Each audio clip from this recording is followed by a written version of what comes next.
Coffee. Walk towards Oliver's Coffee. Upon arriving Oliver's Coffee, akyat ka sa hagdan na yan. Ito.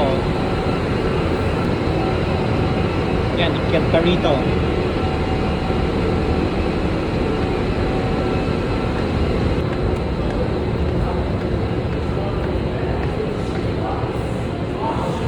Matandaan mo yung Koidan. Tsaka yung Marugame Udon.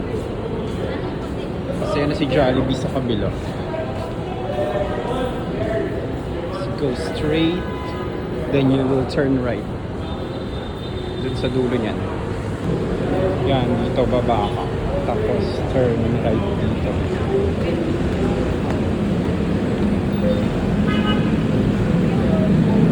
Turn right, tapos ito yung tunnel papuntang Jollibee.